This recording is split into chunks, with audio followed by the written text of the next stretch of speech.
खबर दिल्ली से। सीएम शिवराज सिंह चौहान ने मुलाकात की है। सॉलिसिटर जनरल तुषार मेहता से मुलाकात हुई है। वरिष्ठ अधिवक्ताओं के साथ ओबीसी आरक्षण पर चर्चा की गई है। उनके साथ गृह मंत्री नरोत्तम मिश्रा और मंत्री भूपेंद्र सिंह भी मौजूद रहे। तो एडिशनल सॉलिसिटर जनरल के एम नटराज भी मौजूद थे, उनसे भी मुलाकात हुई है। सुप्रीम कोर्ट के फैसले पर कुछ कानूनी राय ली गई है। ये तस्वीर आप उस समय की देख रहे हैं जब ओबीसी आरक्षण को लेकर आगे क्या और रास्ता हो सकता है, किस तरह आगे बढ़ा जा सकता है, कानून क्या कहता है, कानूनविदों से ये जानकारी ली गई। और ज्यादा बातचीत के लिए बंसल न्यूज हेड शरद द्विवेदी जी हमारे साथ जुड़ गए हैं।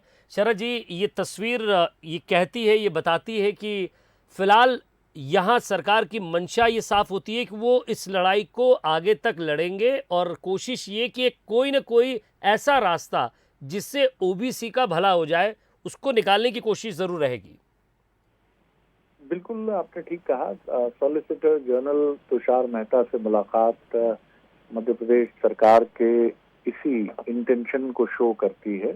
और जिस तरह से मुख्यमंत्री के साथ दो वरिष्ठ मंत्री भी दिल्ली गए हैं, तो वो ये भी बताता है कि इस पर एक बहुआयामी स्ट्रैटेजी को देखने की कोशिश और उसको अपनाने की कोशिश भी मध्य प्रदेश सरकार की है। जिस तरह डॉक्टर नरोत्तम मिश्रा गृह मंत्री मध्य प्रदेश और नगरीय प्रशासन मंत्री भूपेंद्र सिंह जी उनके साथ हैं।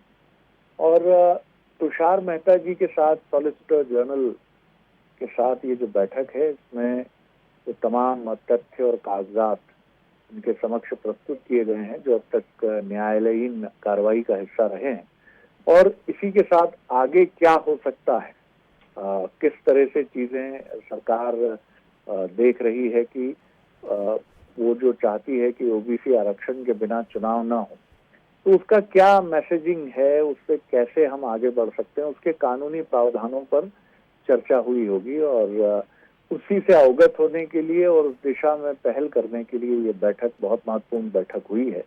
और मुझे लगता है कि ये कड़ी जारी रहेगी, कल भी जारी रहेगी। कुछ और विधि क्षेत्र के दिग्गजों से मुलाकात संभावित हो सकती है और उसी के साथ पार्टी के कुछ महत्वपूर्ण वरिष्ठ नेताओं से भी मुख्यमंत्री और उनके दोनों सहयोगी कैबिनेट मंत्री मिल सकते हैं। तो एक बहुआयामी रणनीति की कोशिश इस पूरे मसले पर तैयार करने की मध्य प्रदेश सरकार की और उसके मुखिया शिवराज जी की है। विजय जी, और आप बने रहिए हमारे साथ। तस्वीर भी हमें मिल रही है और संभवतः जरूर मीडिया से बात करेंगे मुख्यमंत्री शिवराज सिंह चौहान को लेकर के। सुप्रीम कोर्ट से जिस तरह मामला निरस्त हुआ उसके बाद से फिर से मध्य प्रदेश सरकार सुप्रीम कोर्ट जाने की बात कर रही है, उसको लेकर कि भारतीय जनता पार्टी और भारतीय जनता पार्टी की सरकार सदैव से ये प्रयत्न करती रही है कि हम समाज के हर वर्ग को न्याय दें, सामाजिक न्याय, सामाजिक समरसता के साथ।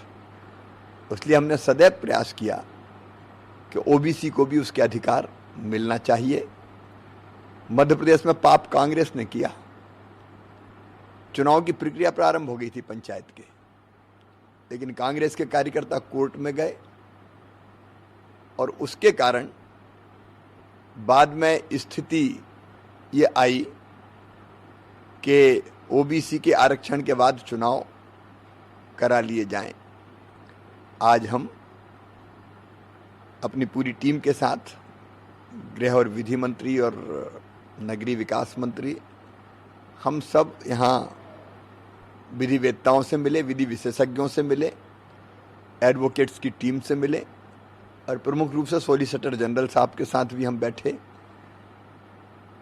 और एडिशनल सॉलिसिटर जनरल साहब के साथ भी बैठे। सारी चीज़ों पर हमने डिस्कस किया है और डिस्कस करने के बाद ये फैसला किया है कि हम मॉडिफिकेशन के लिए माननीय सर्वोच्च न्यायालय में फिर से जाएंगे और जो तथ्य हैं ओबीसी आरक्षण के साथ चुनाव कराने के, वो फिर एक बार पूरी ताकत से माननीय सर्वोच्च न्यायालय के सामने रखेंगे।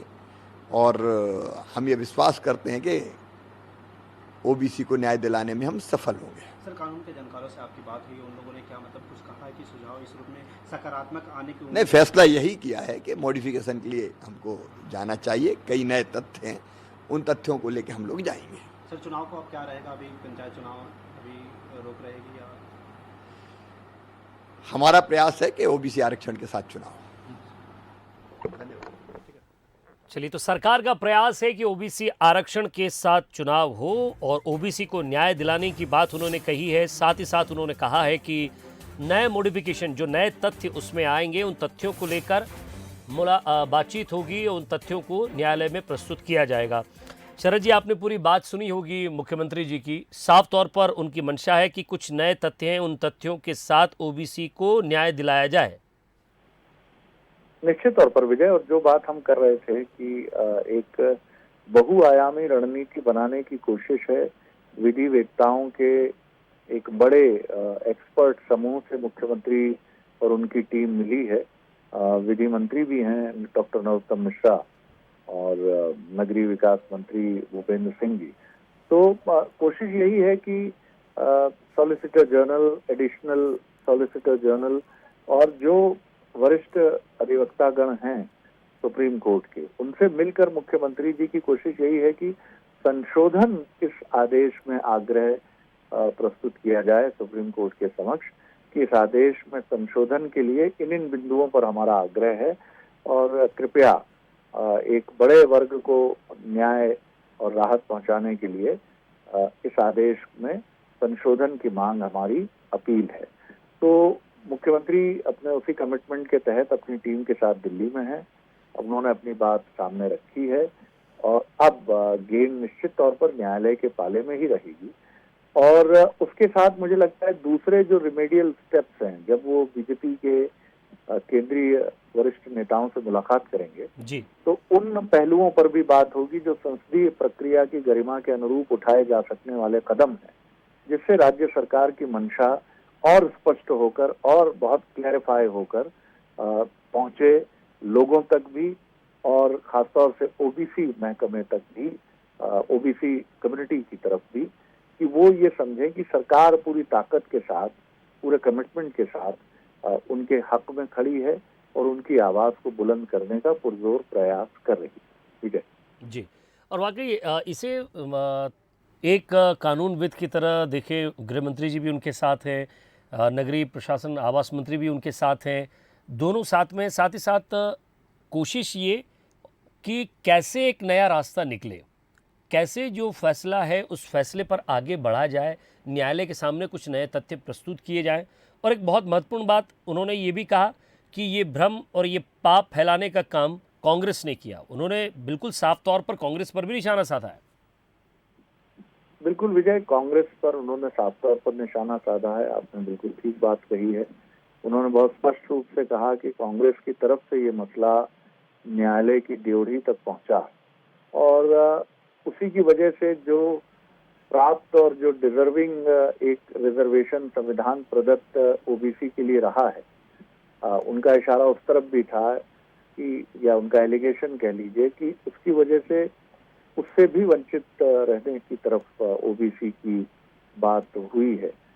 लेकिन हमारी कोशिश है कि हम इसको रेक्टिफाई करने की तरफ बढ़ें और एक मॉडिफाइड ऑर्डर की तरफ हम रिक्वेस्ट करते हुए सुप्रीम कोर्ट में बढ़ें और जो भी इसमें हमारे पास ओबीसी रिजर्वेशन से जुड़े तथ्य हैं वो सब हम कोर्ट के समक्ष फिर से रखने जा रहे हैं। ठीक है जी, शुक्रिया शरद जी इस तमाम बातचीत के लिए। तो तस्वीर देखकर आप समझ सकते हैं कि कानूनी पेच जो भी होंगे उनको सुलझाने की कोशिश होगी, उनको समझने की कोशिश होगी और सरकार कैसे पक्ष रख सकती है ओबीसी का, उसको लेकर बातचीत की गई है।